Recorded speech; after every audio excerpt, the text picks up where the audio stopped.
Welcome to another chapter. Today I'm going to add 2 more chapters. I hope you enjoy them. Please leave your thoughts in the comments. I see it's getting views, but no one's commenting. Please, this story will soon be released as an ebook on Amazon. So, I'm counting on you. Thank you for the great chapter and hugs. Thank you so much for watching these 3 chapters. See you in the next video. I'd love to hear what you think of this story. Let me know in the comments. Subscribe and like. Share with your friends. Thank you. Hugs and strawberries. Chapter 14, The Kiss. Tomas's POV. He spoke softly, but each word fell between us as if it weighed tons. Andreas was no longer the unapproachable, cold man from the classroom. There, at the table, under the warm light of the nearly empty restaurant, he seemed human. Broken. With each sentence he spoke, something inside me gave way. The rigid, impenetrable image I had built of him began to crumble. In its place was a man still grieving, still stuck in the exact moment he lost everything.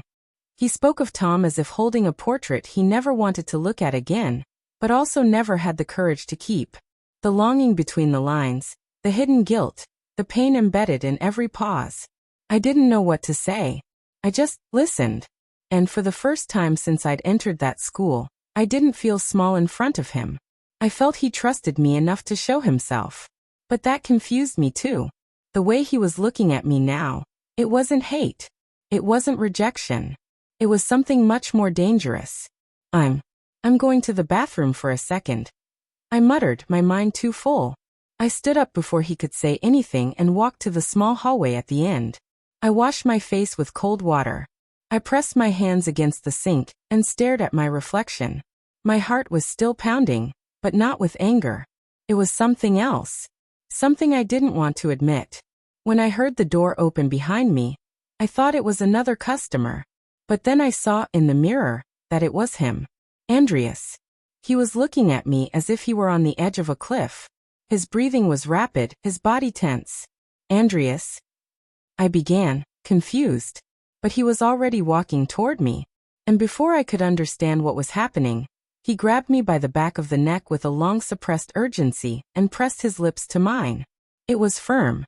Unexpected. Hot. For a second my body froze. My mind screamed that this was wrong, that it didn't make sense, that he was my superior, that he hated me until yesterday. But none of that mattered. Because my body responded. My hands rose to his chest, and without realizing it, I kissed him back. My eyes closed, my heart raced, and everything disappeared. The restaurant, my fears, his past and mine. There was only that. The touch of his hand on my skin.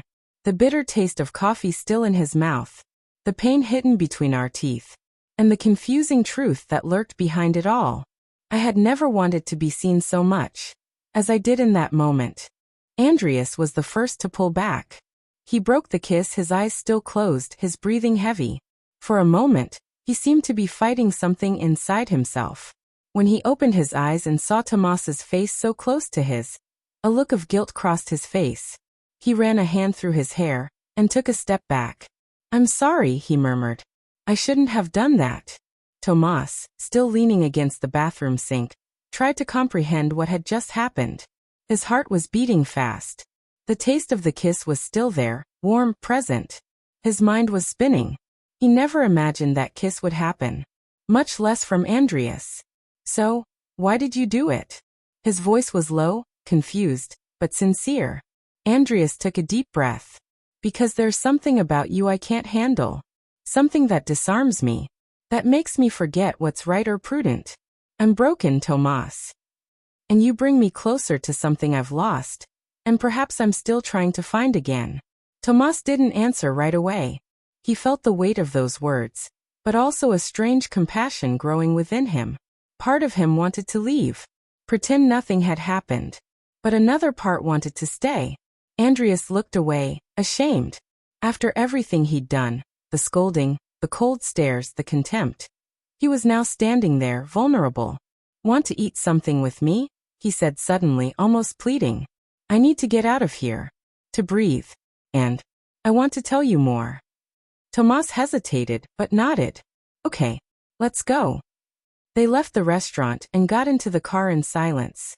The atmosphere was still awkward, tense, but not hostile. It felt like some layer had been peeled back, and what remained was something real, even if confusing.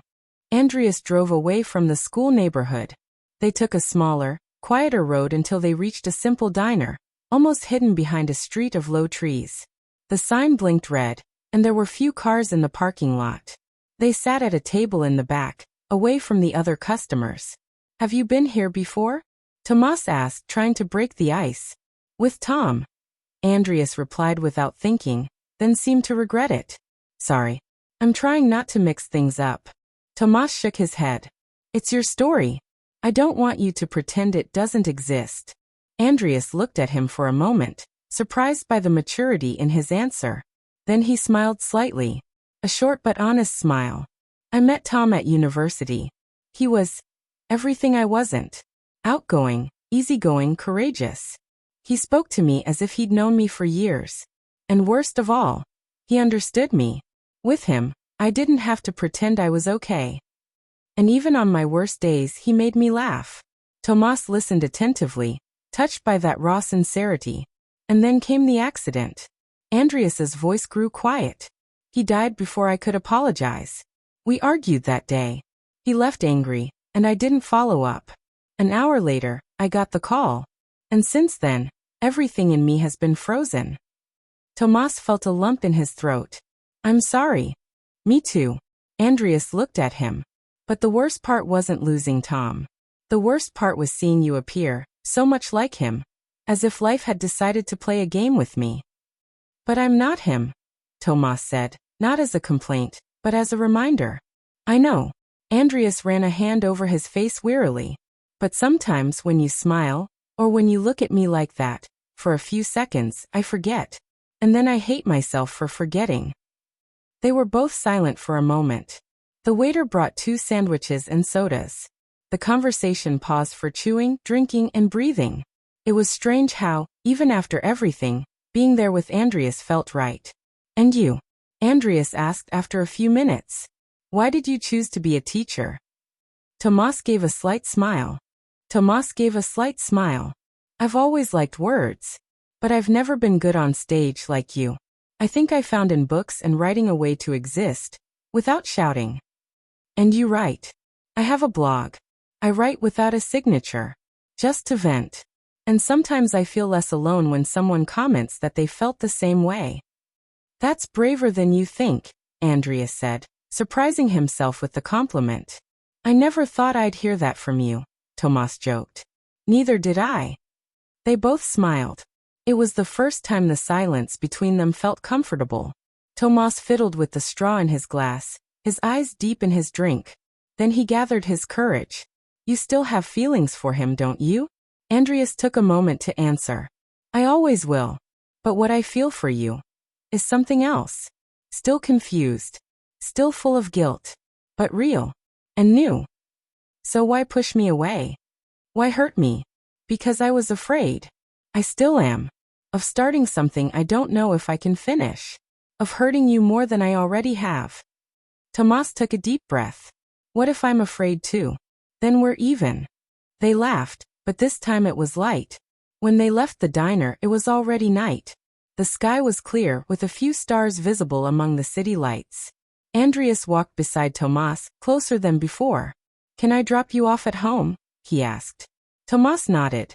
In the car, the radio played softly. Neither of them said much. But when they reached the door of the building where Tomas lived, he hesitated before getting out. "Thank you for today."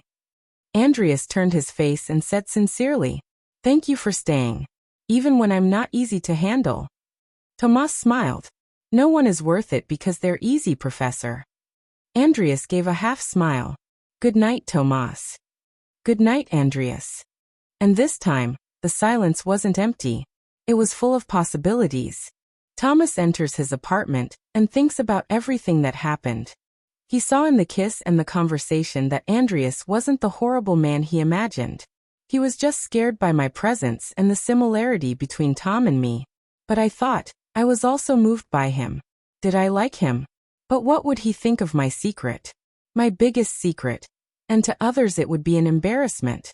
But it's my way of making more money. Thomas went to his secret room, sat on a chair in front of the vanity, and opened a drawer, looking at his long socks, cute clothes, and a black wig. He prepared for another live photo session. He put on the mask that hid his face. Thomas was no longer a teacher. Now he was the most beloved femboy. Chapter 15. Tomas's Secret. Tomas's POV. The door to my apartment closed with a sharp click behind me. The silence inside embraced me like a warm blanket, but my head still buzzed with everything that had happened. I threw myself onto the couch, closed my eyes for a few seconds, and took a deep breath. The kiss. The conversation. The way he looked at me at the end, as if he wanted to keep me close, even though he didn't know what to do with me. And for the first time since arriving at that school, I saw who Andreas really was. A man who didn't know how to deal with his own pain, who used coldness as a shield. He wasn't cruel. He was haunted. Haunted by the memory of someone who looked so much like me. And me? I was getting involved with him. Even though I didn't want to admit it. I found myself staring at the ceiling wondering, do I like him? It wasn't just the kiss. It was the way he was starting to listen to me. The way he looked at me, even when I tried to hide it. And I felt something. But what if he knew? What if he discovered my secret? That thought pulled me back to reality. The heaviness returned. The anxiety. I stood up. I walked down the hallway to the bedroom door at the end. The only one with a different, dark metal doorknob. I turned the key. I entered. Inside, the room felt like another world.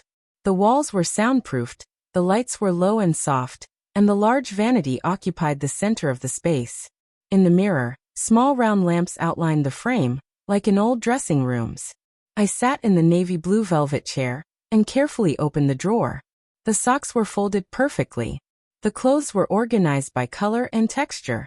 And there, in a special corner, the black wig, smooth and impeccable, rested like a character waiting to return to the stage. Across the room, a professional camera was ready.